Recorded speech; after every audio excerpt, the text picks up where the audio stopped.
Thank you. We have no proclamations or ceremonies tonight. Next item on the agenda is citizens' right to speak. Please step forward.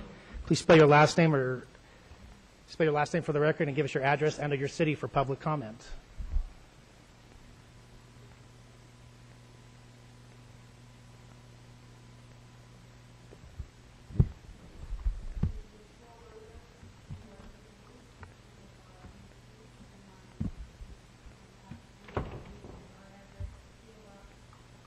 Thank you. 1231 Wheat Ridge 80034-1231. I'm here tonight to announce that the Enterprise Wheat Ridge has kicked off its Passport to Wheat Ridge program again, and that's a shopping program to encourage local shopping. It runs November 1st. It started last week, and it runs till the end of December. We have 7 pickup and drop-off locations. We have 8. The First Bank's on Wadsworth and Youngfield, the one at Sunflower on 38th. We have Wheat Ridge 2020, the Senior Center, Active Adult Center, Larson Ski and Sport, Wheat Ridge Cyclery, and Cypher Automotive. What you can do is go to any of those places, pick up a passport. It's got 8 places. Every time you spend at least $5 at one of these merchants, just have them initial it, date it, and then when you've got 8 of them, put your name and phone number on the front. We have 3 $300 value prizes, and those will be picked in January at the Enterprise Wheat Ridge Breakfast. And as Councilman Stites always says, find it and buy it in Wheat Ridge. He and I were discussing this the other day, and he said he often gets calls, where can I buy X in Wheat Ridge? So he'll give them a name. We also have we recommend that you can go to the Enterprise Wheat Ridge site if it's a member that we have that's asking for that item. Or you could go to the economic development link on the website of the city, and that's really a good place. You can find where can I buy building materials, or where can I buy paint, or whatever it is, pizza, whatever you're looking for. But just, it's a really fun way to keeps top of mind for local shopping. So before you go to Arvada or Golden or North Denver or Lakewood to shop, ask yourself, can I find it and buy it in Wheat Ridge? So we encourage council to be involved in this year, and there are some forms out in the lobby as well at City Hall. We don't have a drop box here, but there are these forms. So thank you very much.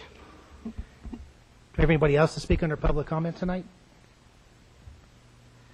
Seeing none, we'll move on to approval of the agenda. Are there any changes to the agenda tonight? So the agenda will stand by unanimous consent. Item 1 is the consent agenda. Councilmember DeMott.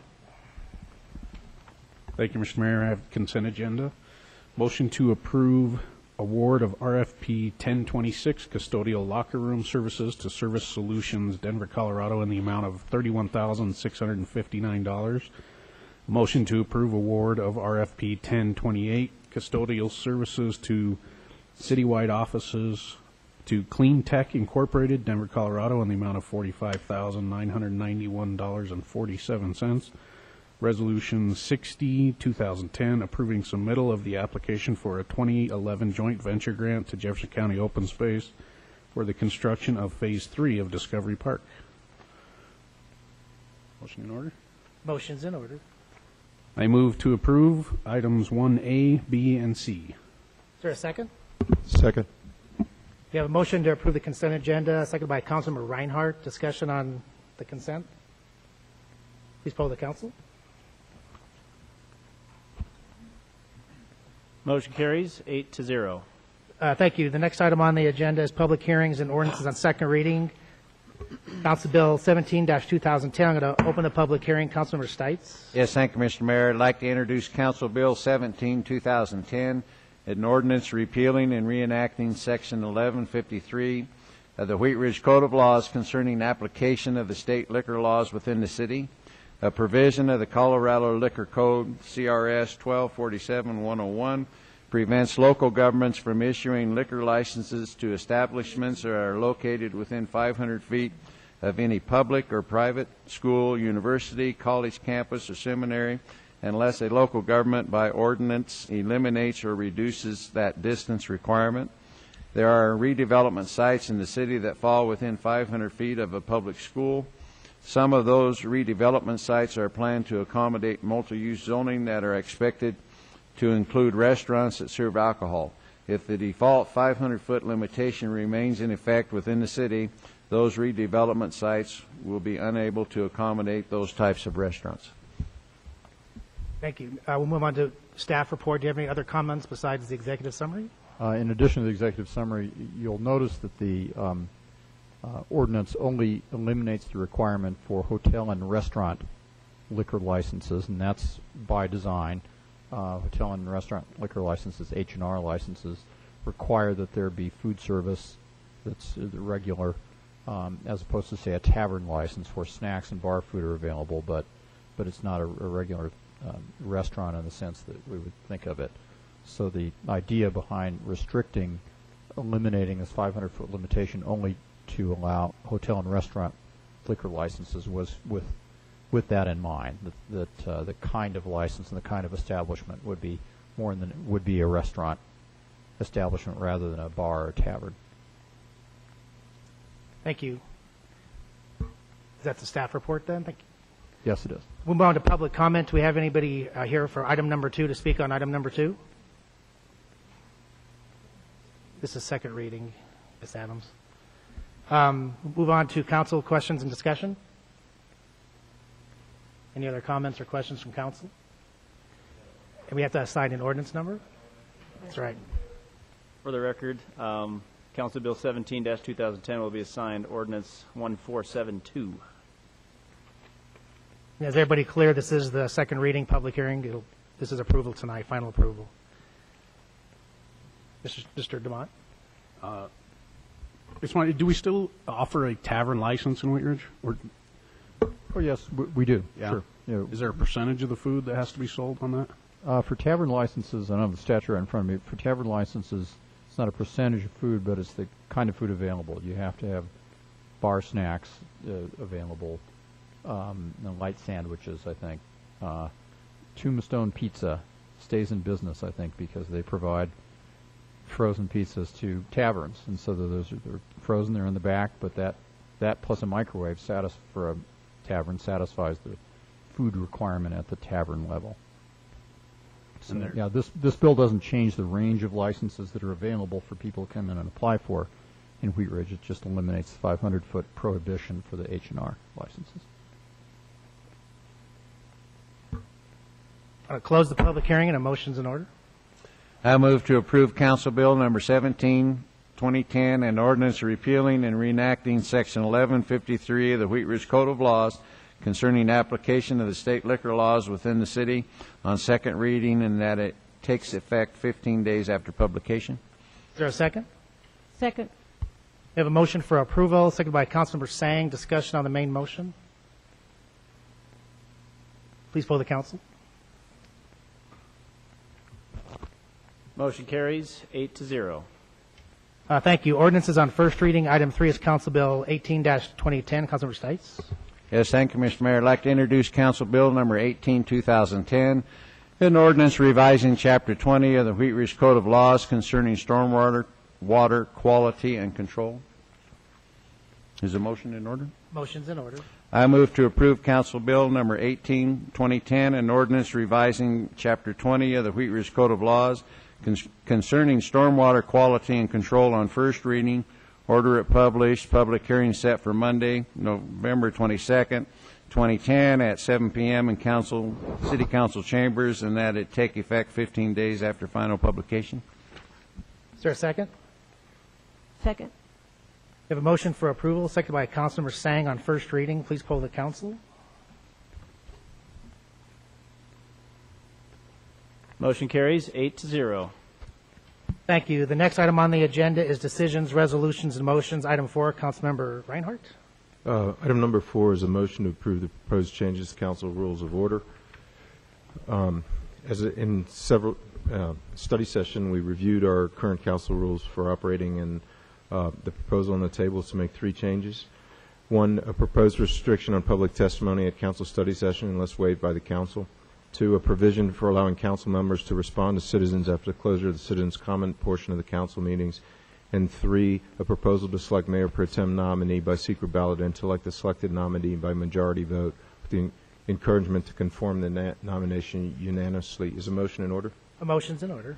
I move to adopt the amended City Council Rules of Order and Procedure revised November 8, 2010. Is there a second? Second. We have a motion for approval, seconded by Councilmember Langworthy. Discussion on the council rules. Please poll the council. Motion carries 8-0. Oh, thank you. Item 5 is a District 2 Planning Commission vacancy. Councilmember Jay.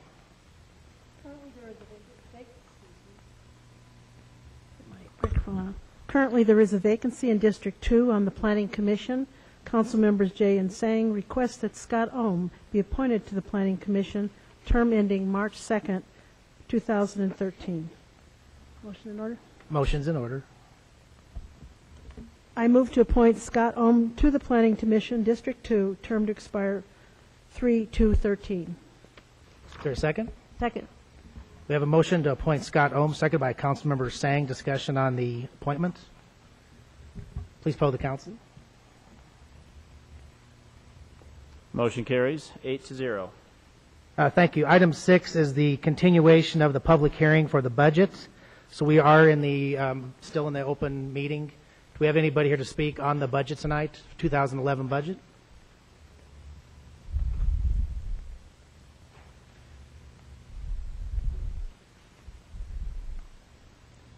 Please spell your last name for the record.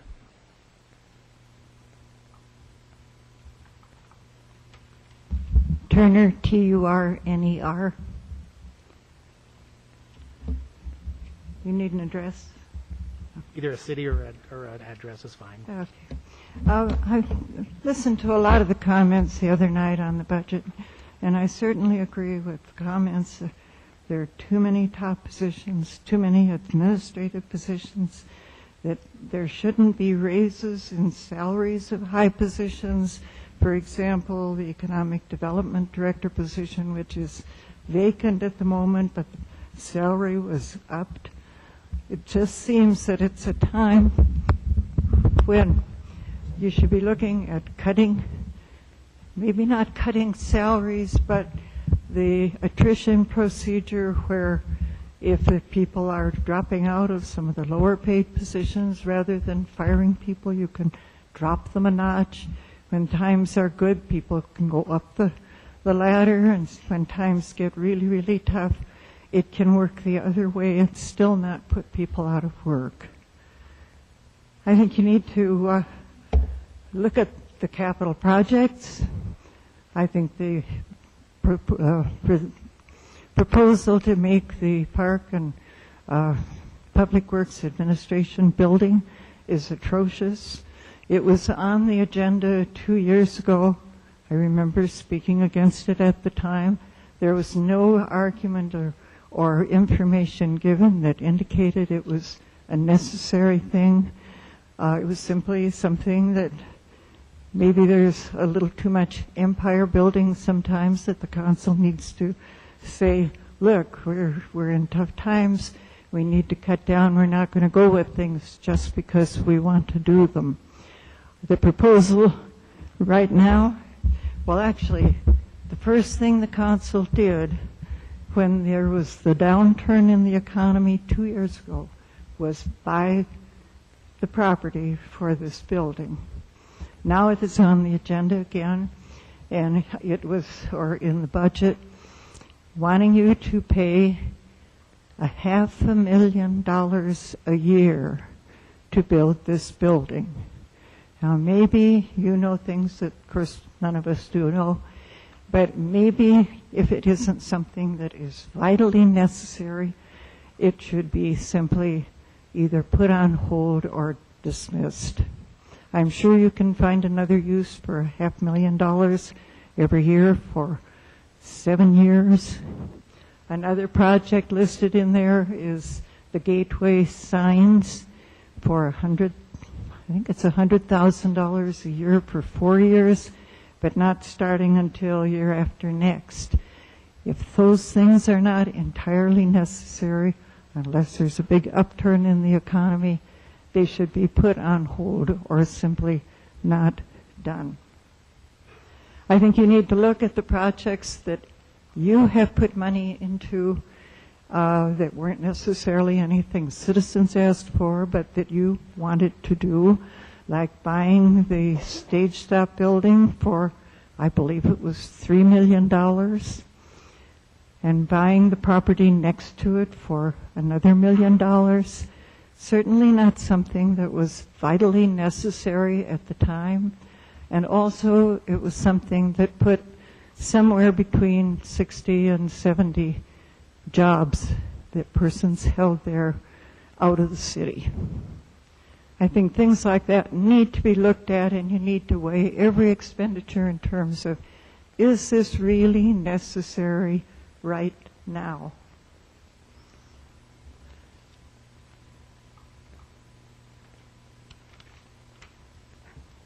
There are resolutions on the agenda. I would say not every week, but very, very often amending the budget. It's approved once, and then week after week after week, resolutions come in for added expenses that are transfers out of the general fund into other projects.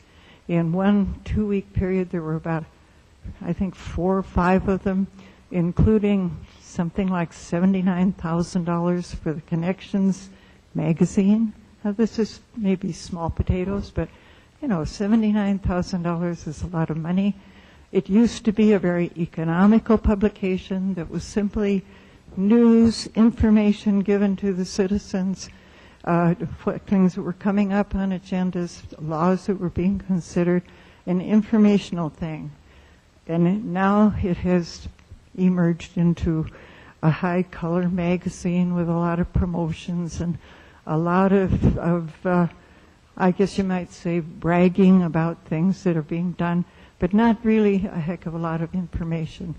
At the same time, there was another one for $30,000 for the park, the little park activity book, which used to be a small activity book, but it covered everything that was going on there and a lot of park information. Suddenly, that jumped up to $30,000, and when it came out, the last publication was somewhere between 4 and 6 times as large as the previous ones, full magazine size also. I don't think we have 4 to 6 times as many classes or activity going as we had a year ago, but the prices jumped up. Off and on, there, right about that same time, there was a proposal for something, again, over $70,000 to run the medium on Wadsworth north from 44th Avenue. There was one citizen who spoke, pointing out to you that it certainly put that business and the one next to it in a position where there would be no access for people to drive and get in, other than going north to some street, turning around and coming back down because they were on the left side of the street. Of course, that was approved. Over time, and not too far back, there have been 2 resolutions giving urban renewal. At one point, something like $50,000, another point, $70,000, to give them money to prove that there was blight on Kipling Street. And, of course, blight studies have always been pretty fictitious in every urban renewal project. But why in the world the City Council, with its own properties that we are responsible for, several of them, the rec center, a school, we're not responsible for the school, but it's public property, the new park, the newest park in the city, another park, Paramount Park, a little farther down, a county park. All of these things are in that stretch of Kipling, and they are not blighted, and everybody knows it. But when it's something that is your own responsibility to want to have looking nice and being nice, why in the world you would want to be putting that kind of money out to prove that it's blighted just doesn't make sense to anybody. There never have been any figures given that I've been able to see that say how much this project that's coming up on Kipling someday is going to cost or what it involves. But obviously when you do a blight study and you approve it, it's because you do intend to do a project. It is one of the things that was on the DIRT Committee for analysis that rated pretty low. So that was kind of fictitious.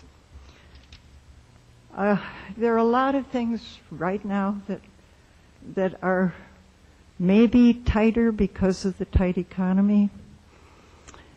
You have spent 5 years to ensure that you could make the decisions for any density that you want on many, many acres, several hundred acres through Wheat Ridge, which obviously, if the economy turns around, is intended to promote growth and could promote a tremendous amount of growth. This city has had a stable population for 41 years, excuse me. It also had one person in administration of the city for almost all of those years, right up to the last few. Now we have a horrendous number of people that have been in and out of administrative positions. We're in a position where we have a stable population. It isn't growing. Population was 32,000 people when we incorporated 40 years ago. It is still 32,000 people. If the economy picks up and the intended growth, the intended density, about which there have never been any population studies, it was brought up, or attempted to be brought up, at every meeting on the comprehensive plan. It was never addressed. There could be a tremendous growth in population. People were concerned right at the time of incorporation because there were 682, I believe, acres of R3 property. That would allow over 14,000 apartment units, and they felt that might be some concern for density. Another study was done sometime in the 80s by the Denver Regional Council of Government, saying that the projected population of Wheat Ridge under the existing zonings of the times, and including that the population maximum was 21 units per acre, the population projection was for 93,000 people, which sounds like a lot of people in this little community. But that is nothing compared to what all of the acreage that has been put in for massive inclusion, obviously intended to increase it beyond the limits that you worked so hard to eliminate in the charter. Mr. Turner, I'm going to have to ask you to get back to the budget. Okay. My point is that you have the same population that you had years ago. If you cannot control the budget with a stable population for 40 years, I wonder what in the world the problems will be with the budget in the years to come. They will affect not us probably, but our children and our grandchildren and all of the other citizens of Wheat Ridge. Thank you. Thank you. Do we have anybody else to speak under public comment on the budget? Move on to council questions and discussion. We're still in the public hearing.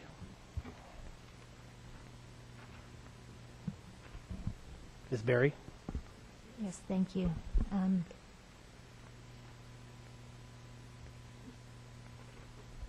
I have a few questions.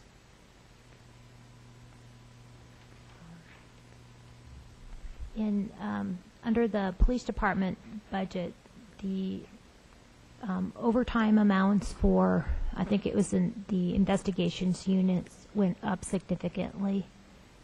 I'm wondering if you could tell me what that would be in regards to, and whether that was reimbursable through a grant or not. Yeah, I should have brought that email. I'm sorry, I don't have that in front of me. For the 2011 budget, the police department chose to move its special investigations unit into its investigations division. Before that, they had it split out. The special investigations was mainly for its drug task force type work. So they put everything in one budget, so it made the numbers in the special investigations budget look larger, but it's just a transfer of the monies from one division to another. Overtime has been up, or is up, somewhat in the police department budget.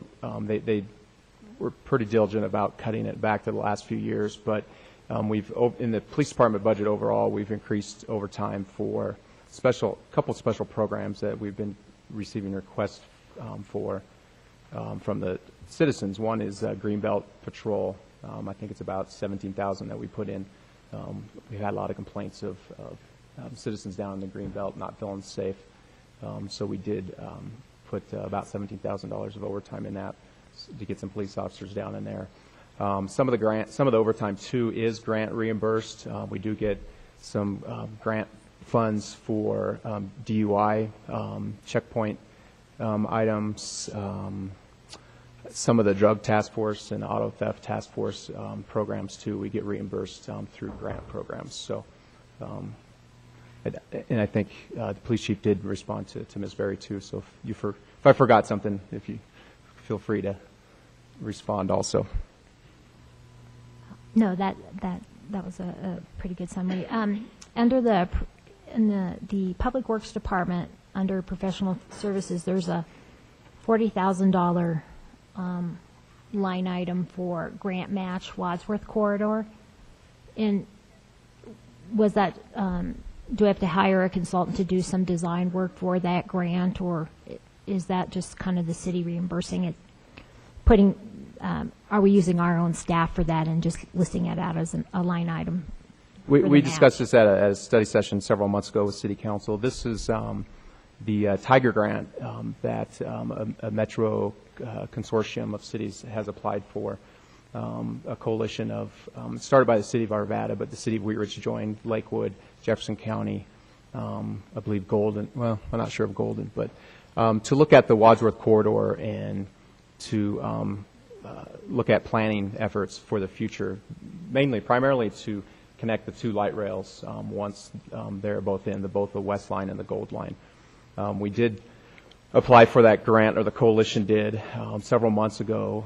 We did have to show some type of match. For the grant application itself, we did, the match that we provided was staff time, but there is a potential that the city could have to provide a cash match also. So if we're awarded that grant, this is more of a placeholder in case we do get the grant and we do need some cash to match that grant. Otherwise, the money won't be spent. Okay, another Public Works question in professional services. We've got, $15,000 for design and $10,000 for studies and $40,000 for street corridor design. We do, and actually we do have, I think probably another budget, we got $50,000. A couple of those items were from the City Council strategic plan. $50,000 for a bike master plan, the phase 3 of our bicycle and pedestrian master plan. $40,000 is also from the City Council strategic plan for street corridor design. This is to develop a conceptual design plan for our major corridors throughout the city. And I believe the $10,000 is a generic placeholder for any type of design work that may be needed that we cannot do in-house. Occasionally things do come up throughout the year that we don't anticipate. Was there one other item, Ms. Berry? No, Okay. I think that was fine on that one. I had get to a different spreadsheet here. I noticed in the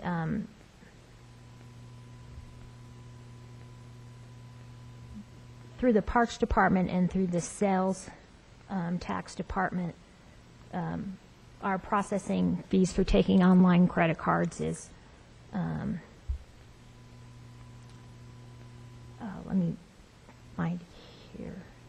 It's maybe about like $18,000 per department. And I know it's really convenient for folks, but I'm just wondering, especially for things like, it looks like we take an online credit card processing for like the building department too, and for maybe permits that don't totally, we recover all the fees. If you've looked at, having an extra, if people want the convenience of a credit card processing, whether maybe you could charge an extra fee to recover that cost. There is that option to cover that charge, and we are not doing that today. But if that's something council would like us to do, we definitely could We are expanding that across the city, offering the use of credit cards either at the city or online. And as our volume increases, those fees should decrease also. But right now with sales tax, we haven't started collection of sales tax online at this point. That's the plan for next year. The only thing we're doing online is for the $0 filers. So again, as our volume does increase, we should be able to negotiate a lower rate with the credit card companies. Okay, I guess it'd be something to continue watching. The $15,000 for the Jeffco recycling facility, I assume that's our share for the household chemical roundup facility. Correct. Okay. I think we could do a better job of advertising that Wheat Ridge residents are allowed to use that facility. Just seeing that there reminded me of that, and because I've had several questions from folks about where they can take, paint and whatnot. But we do pay for it, so we could probably advertise it better. In parks maintenance, I noticed that we pay for the burglar and fire alarm system for the Bauhaus, and I was just wondering how that. I know at one point we had passed through grants for the Bauhaus, but what are arrangements for the Bauhaus on what we cover and what the Historical Society covers? Because that one was kind of just a surprise to me.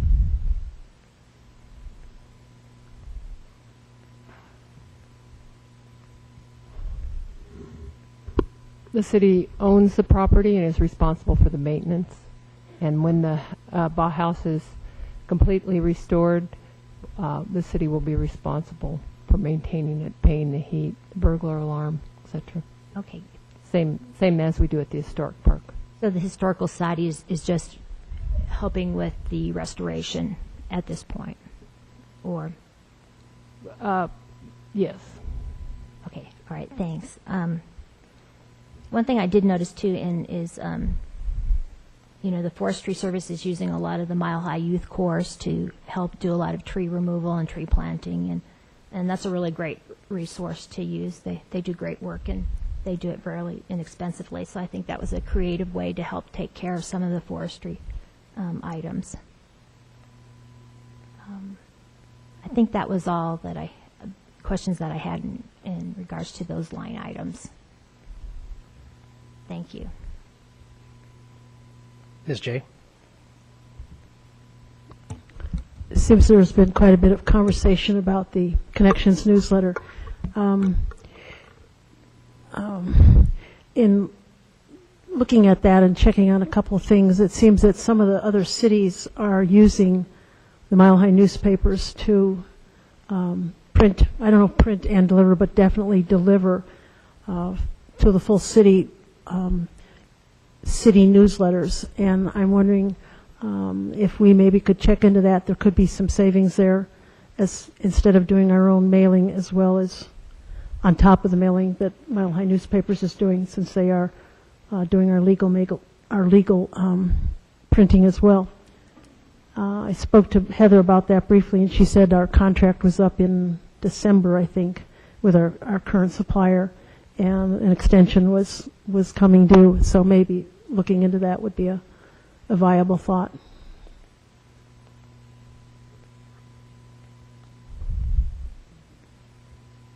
Did you want a response, or is there a question? Yes.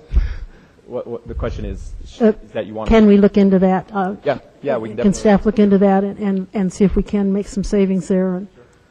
And one other item, the $500,000 that is going to be allocated, I believe, starting in 2013. I am kind of assuming that is a plan if we have the money available, and not a plan that would, if we have some other projects that are more pressing as far as city needs, that those more pressing needs would be taken care of first. Correct. assuming you're talking about the $500,000 for the public works. For the Public Works Our building. shops. Right. Yeah, city council only adopts one budget at a time, a year. Some cities do a 2-year budget, but we adopt 1 year.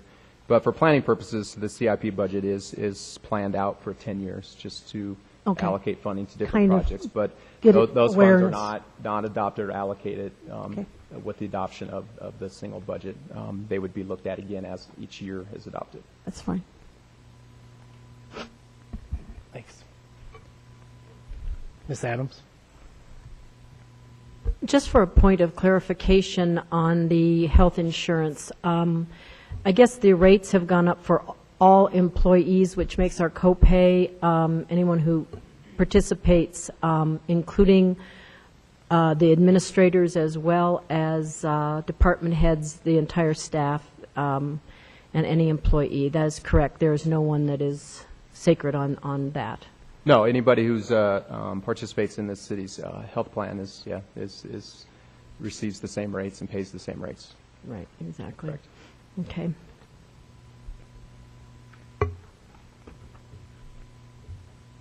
Any other comments? Ms. Berry? If nobody else, Mayor sent out an email with some questions that I thought were some good questions about the budget. And one of them was, he questioned the department heads receiving a $300 a month car allowance when, some employees are reimbursed for their mileage rate per mile. I know we had a discussion about this because I can remember at one time some employees were able to take vehicles home, and we discontinued that practice to save money. And also, we set up criteria for who was going to have a car allowance and not. And my recollection is it's only the employees who are required to have a vehicle at hand and they are on call at all the time that have this car allowance. For example, like with the department heads, if we were to have an emergency like we did with the storm or whatnot, you'd have to, the Public Works Department or the Parks Department heads would be on call, and that was part of the requirement was that only employees who were required to have the vehicle at their disposal at all times and on call at all times were given a car allowance. Is that? There's a couple different things in your question there, I think. We do have a car allowance for our executive management team level, which is typical for our cities we compare to. We also do have a take-home vehicle policy, and what you spoke about also, and that's primarily, I think we maybe have 12 vehicles in the whole city that are considered take-home vehicles. And they're primarily in the police department and for public safety reasons. We do have one in Public Works for the winter season for snow plowing, making sure somebody can get back for snow plowing. We have one in parks for any emergencies in the parks after hours, and also IT, and then also one for our building maintenance. So those vehicles are city-provided take-home vehicles. Some of those employees are taxed on those benefits, which we just received an IRS audit and had to follow up on that. Most of the police vehicles are not taxed because they're considered public safety vehicles. But then we also do have a car allowance program for our directors.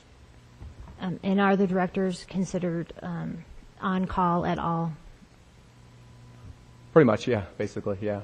It's a 24-hour job for the most part. Okay. One of the things that he brought up was, and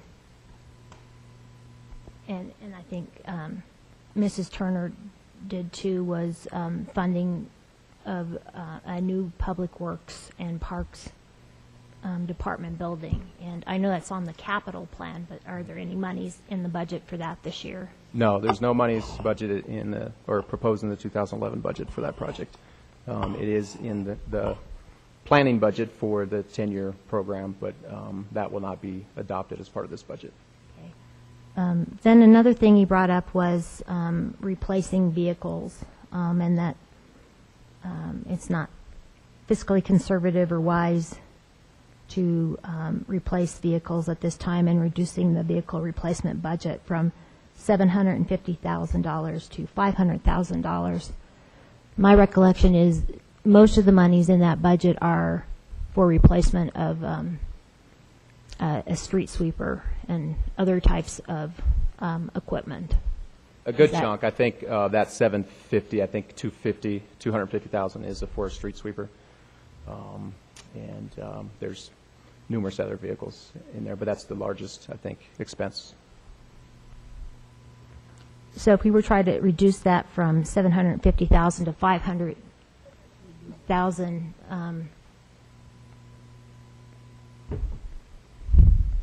what kind of vehicles will we would have to cut out besides this? We have, I think the priorities, I mean, they're all priorities.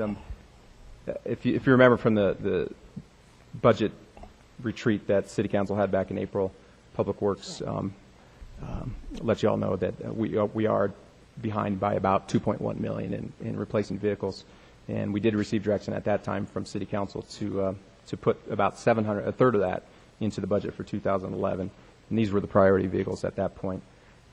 Street sweeper is probably the number one priority for the Public Works Department, and the Parks Department has two very large mowers for our parks that need to be replaced, and at least one of those is probably the second priority. So I think the lowest priorities on this list would be a passenger van that the municipal court uses to transport prisoners, and probably one of the Parks and Rec 4x4 pickups, and probably two of their pickups would probably be on the low priority list of this group. I do recall the Public Works Director talking about having to replace the transmission on one of our parks vehicles, that the cost of the transmission was more than the value of the vehicle. And my recollection is on most of these, we're kind of getting down to that point on most of the vehicles where... That is true. We do have a replacement schedule, and it's either based on age or miles driven of the vehicles, and we try to replace them when it looks like it's going to cost us more to maintain the vehicle than it's worth. We can always extend it out as much as we can, which we've been trying to do, but it does increase downtime on vehicles, and it does increase our maintenance costs. We only have 2 full-time vehicle maintenance staff for the city of, I think we have over 300 pieces of equipment, so it's, it would potentially require more staffing if we extend the life of these vehicles out even further. Okay, thank you very much. Ms. Sang? There's still a lot of questions on this budget. I know I have some more questions on it. I really don't think that there are things that need to be taken up at the time of a regular council meeting. So I'd like to make a motion. I move to amend. I move to continue the budget until November 22nd with a study session November the 15th to discuss a lot of the items that were discussed and discuss them further, and then other items that other council members may have. Is there a second? Second. We have a motion to continue the public hearing and have a study session and continue the public hearing to November 22nd. Is that what your motion was? A study session to be when? November the 15th. November the 15th. That was seconded by Councilmember DeMott. Discussion on the continuation. Ms. Langworthy? Isn't there, how does this affect the date when we have to have this? December 15th. Okay.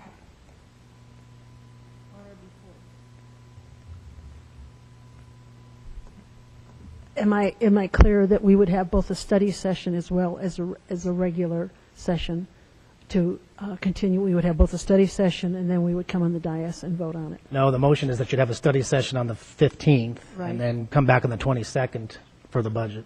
That's what I was asking. So but there's two different meetings. Right, got it. Ms. Adams? Maybe Mr. Reinhardt could answer this, or Mr. Goff. I don't know how full we are the 15th, or if there'd be need for, I understand that we would maybe like to discuss these items that are on this sheet aren't necessarily the ones that I'm interested in, but if there is some other things to discuss, I don't know what else is on the 15th, and we need to be at the top of our game, so I don't want to be doing this at 10 o'clock at night at that study session, so I don't know how full we are, Davis or Patrick.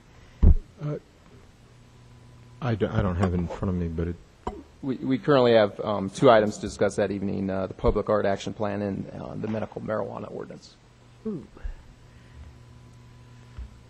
well, I guess I'd like to say that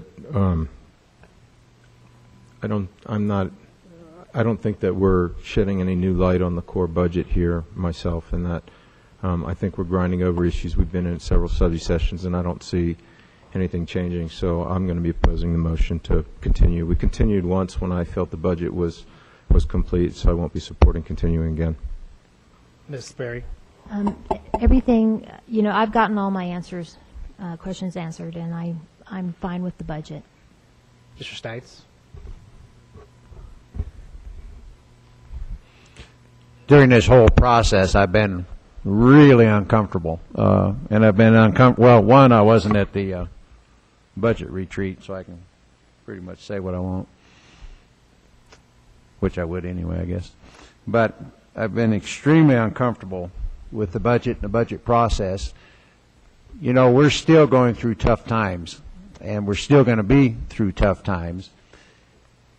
And Patrick will show us, 5 years down the road where these lines intersect, and, we're going to have to do this and that. And I would really like to take care of it now, so we don't have to possibly look at raising fees in 5 years, 4 years, or whatever. I'm uncomfortable with the fact that with the economic conditions the way they are, we should be cutting, and we've added 6% this year to the budget. That bothers me. That concerns me greatly, and I think we need somehow, some way to cut this thing back. Vehicles are one. Travel's one. I just think that we need to take a look at this better than what we have, because, like I said, I quite frankly am embarrassed with the economic conditions the way that they are to be adding 6% to our budget next year. I think that's wrong. I just have thought it was wrong the whole time.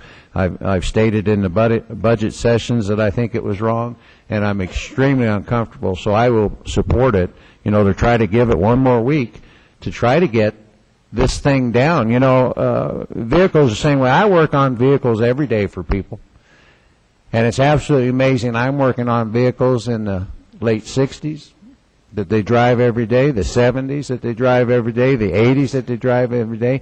And we do it because this is the only thing that these people have to drive. So they take care of it. When it's broke, it fixed, And I've often thought it was arrogant on the government side that once they reach 35, 50, 60,000, oh my Lord, because we got to take them in for an oil change, and that is just terrible.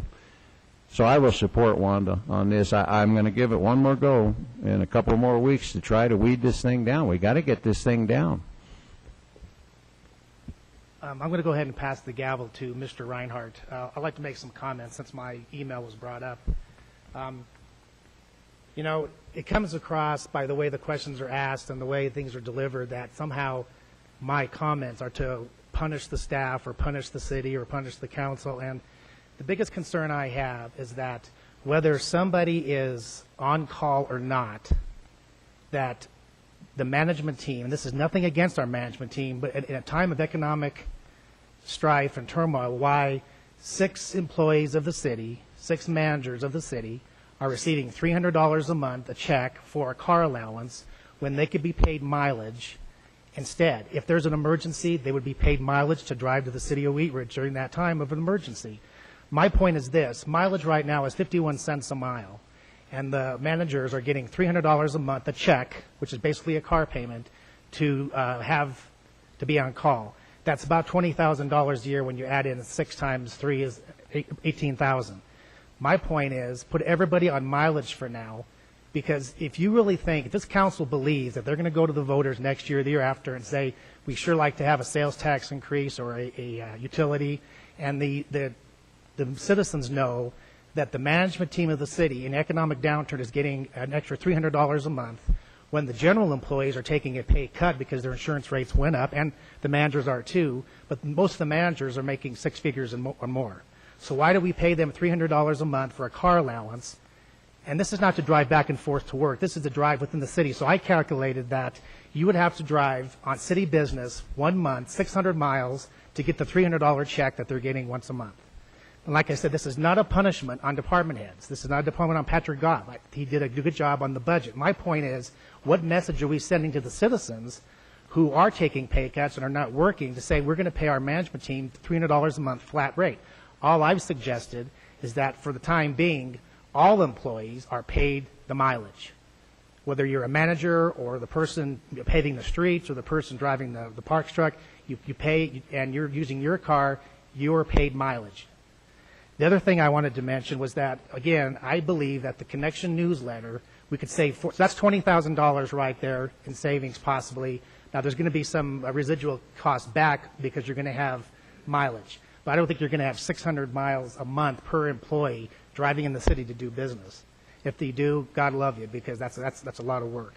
The other thing is $40,000 a month. We could save $40,000 a year on the Connection newsletter if you cut that down to semi-annually. It's a good paper, but you can't take it personal when I say that quarterly. Boy, that's mailed out. There's a lot of people getting 2 copies of that Connection newsletter. What you should have been doing is do it semi-annually and have it delivered door to door and drop off large stacks to the senior center and to places where seniors are living so they can grab a copy. But there's $20,000 for the car allowance, $40,000 for the Connection newsletter if you do it semi-annually. It's a good paper. It's a good communication tool, but in times of economic downturn, if you're talking about cutting services and what message you're sending, if you want to ask the voters for additional revenues, that's a cost that could be looked at. And I think that $40,000 plus the 20, now we're up to $60,000.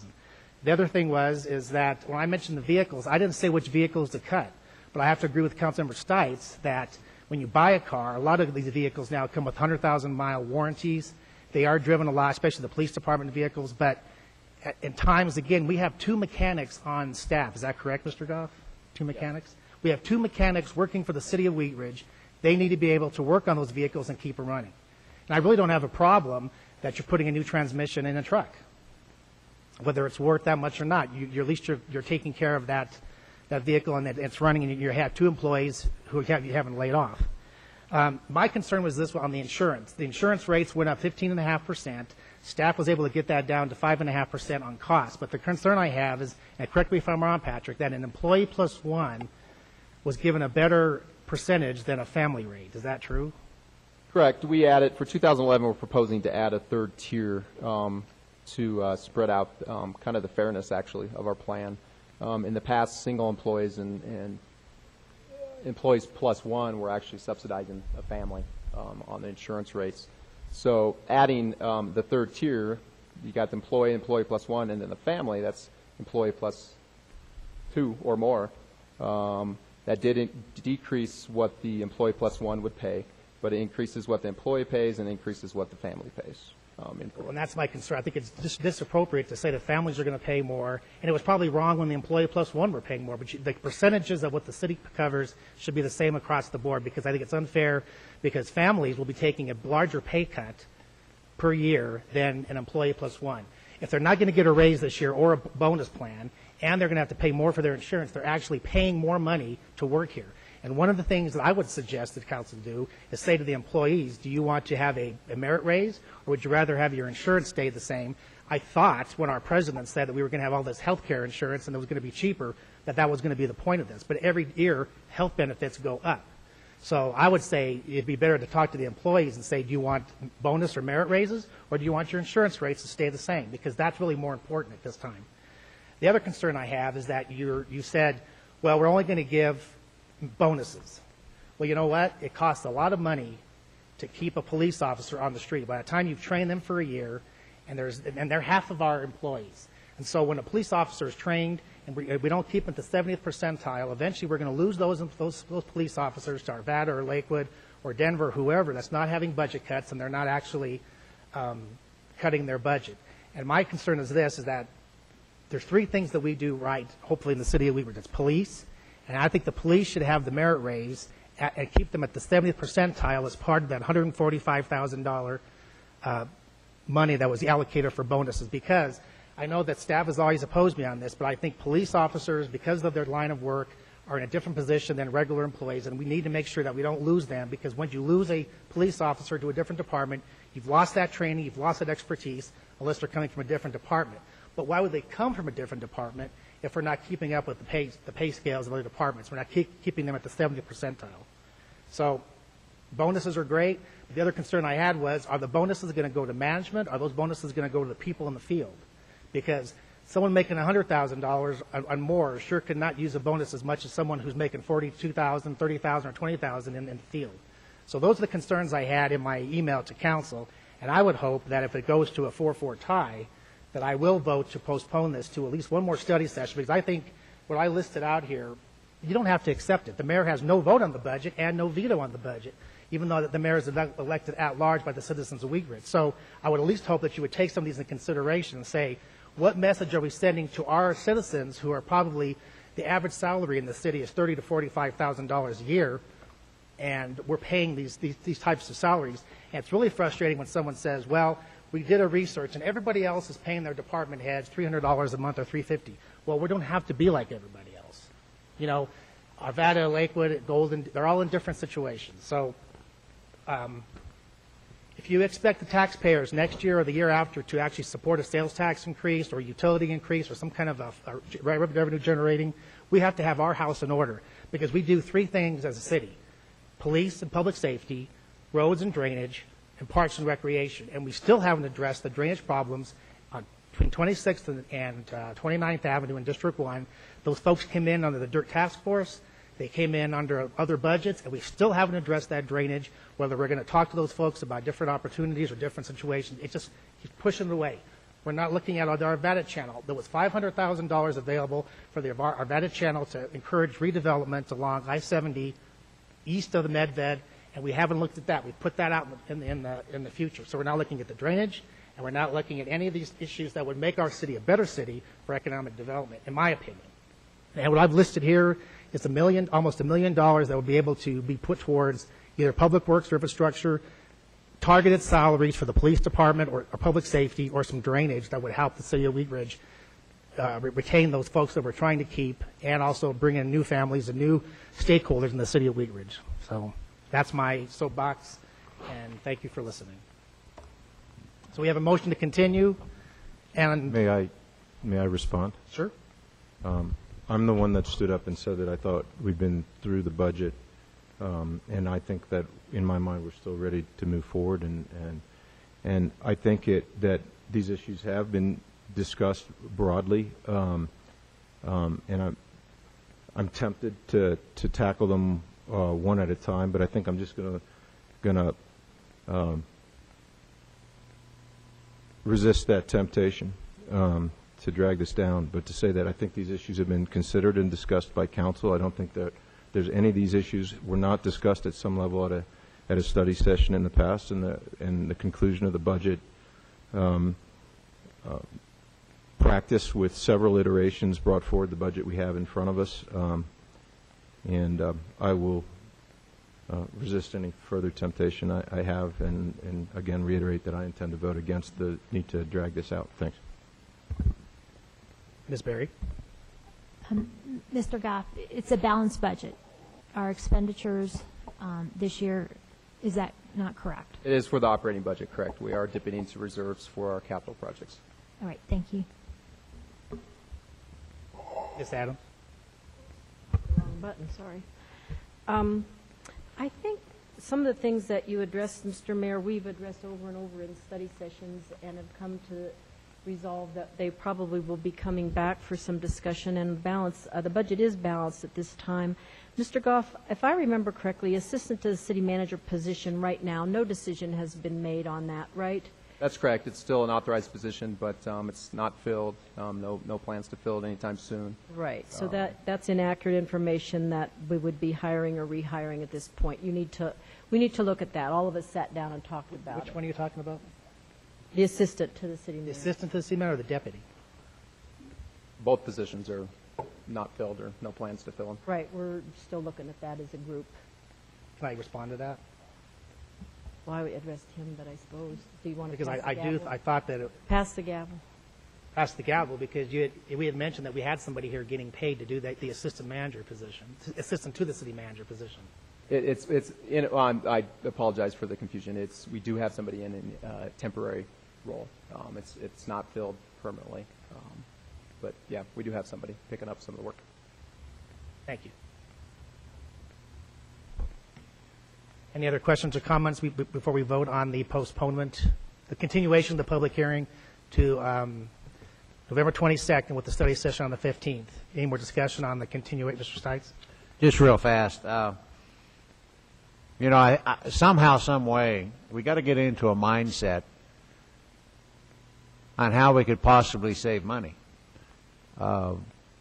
People do it at home. They have their home budgets, which are not too good today with the economy the way that it is. I think the city's the same way. And until we get into a mode of, anytime you can save taxpayer, even if you save $1, that to me is worth it because that's not our money, that's taxpayers' money. And I think that mindset-wise, we need to take a look at everything that we do and say, okay, could we possibly do that another way to be cheaper and still have the same results? Or, what can we do to possibly make that cheaper? We're looking at a $225,000 street cleaner that we only use maybe once a year. Could we hire that done? Can we rent one cheaper than $225,000? I saw signs out by my house the other day where they were closing off one side of the street or whatever to clean it, and I thought it was extremely premature since all the leaves aren't off the trees yet, but I don't understand that cycle, but, that could be another topic of a discussion somewhere.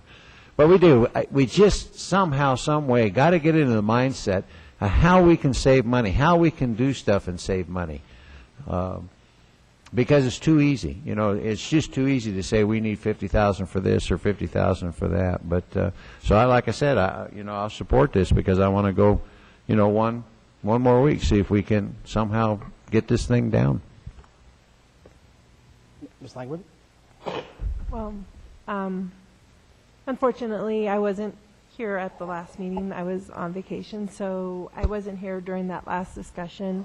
But I do really believe that we've kind of covered all these bases as far as the budget goes. Not to say that these ideas don't need to be covered. I kind of have, as far as like the repair versus replacement on our automobiles, maybe I think that while it may cost more to repair than to replace, or it may cost more to repair than the actual value of the vehicle, I mean, it might be worth it, and I think that's something we could continue to look at.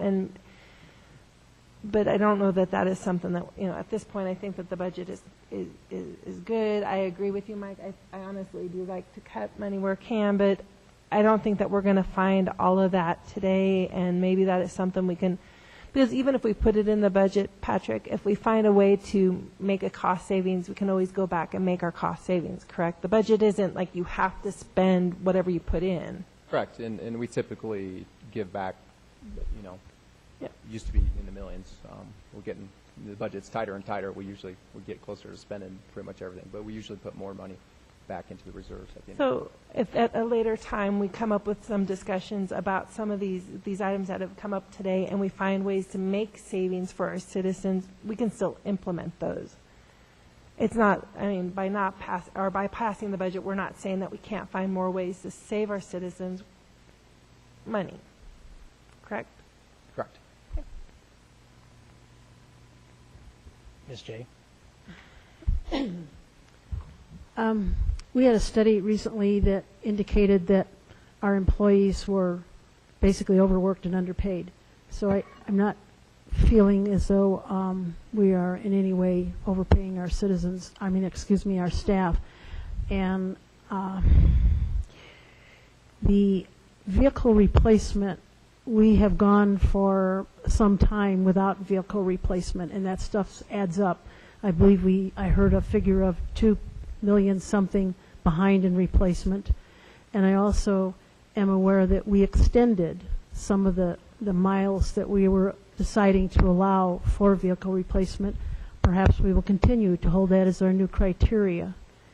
The fact that we are aware that we have a balanced budget, but we have it balanced because we did have to use up some reserves in order to add the vehicle replacement and some other programs as far as the roads. That tells me we need to be very careful in the ensuing months and years, because it's telling me that we are not having enough income for the amount of money we're spending. We had a good year last year because of some building permits from Lutheran, some storm permits. We're using that right now to do these improvements we need to do about vehicle replacement. I'm comfortable with this budget, but I am really wanting to be extremely aware of that we must tighten down, and I'm also aware that this can change as far as other systems that we put in place that might be valuable to tighten up on the money. Okay, we have a motion to continue. Please poll the council.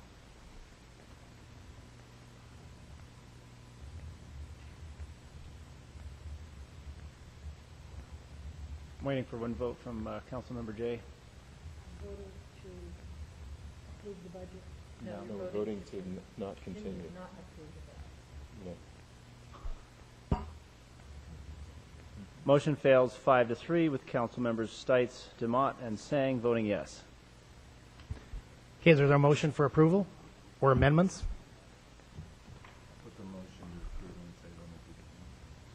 Yeah.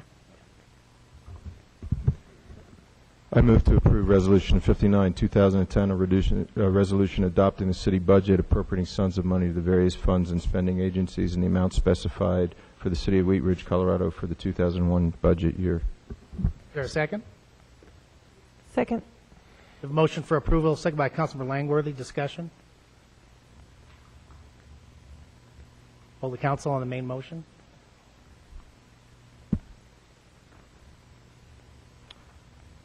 Motion carries 5-3 with Council members Stites, Demott, and Sang voting no. That concludes our agenda for tonight. We'll move on to city managers' matters. I have nothing this evening, thanks. City attorneys' matters. Nothing tonight, thanks. City clerks' matters. Nothing this evening.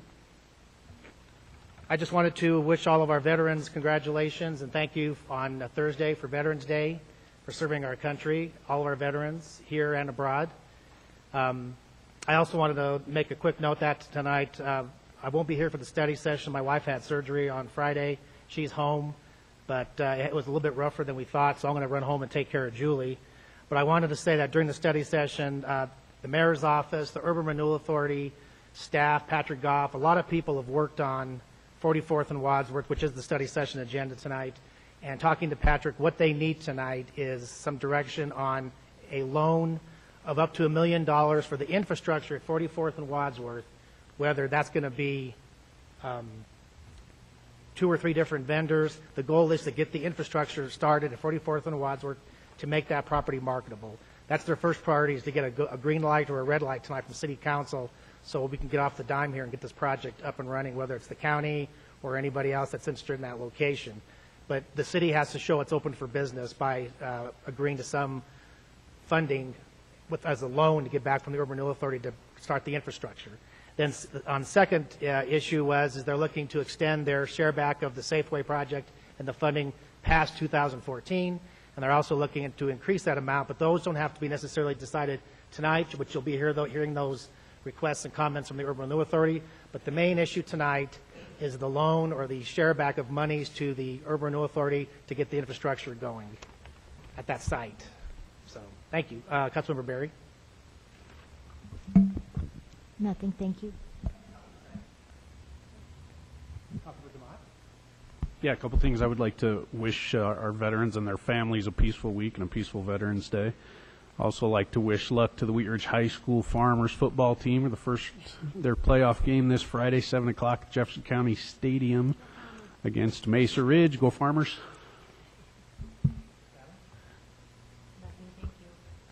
Ms. J? Nothing, thank you. Ms. Langworthy? Nothing, thank you. Mr. Reinhardt? Well, I got beat to it on the veterans, but I also want to wish your wife well and hope that she recovers well. Thanks. Mr. Stites? Oh, yeah. As usual, this is a great time to relocate your family, your home, or your business to Wheat Ridge. If you need any help with that, check with staff or one of us. We'd be extremely glad to help you. Please, with the holidays coming up, try to do a positive thing for your family or your neighborhood. Check your neighbors, especially if they're elderly, or for young for that matter, because I think this year is going to be an extremely difficult holiday season for a lot of people, so you might want to invite someone over for dinner for Thanksgiving or Christmas. And as always, please try to find it and buy it in Wheat Ridge. Thank you. Thank you. I guess I gave all the particulars of the study session, but I didn't say I do support the fact that we need to move that forward. So we're adjourned. We had no idea you were in favor of that, Jerry.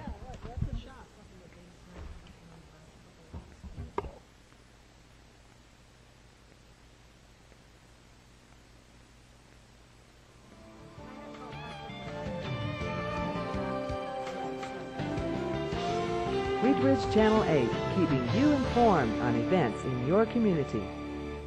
I do hope it goes through. I just wasn't sure where the discussion was going.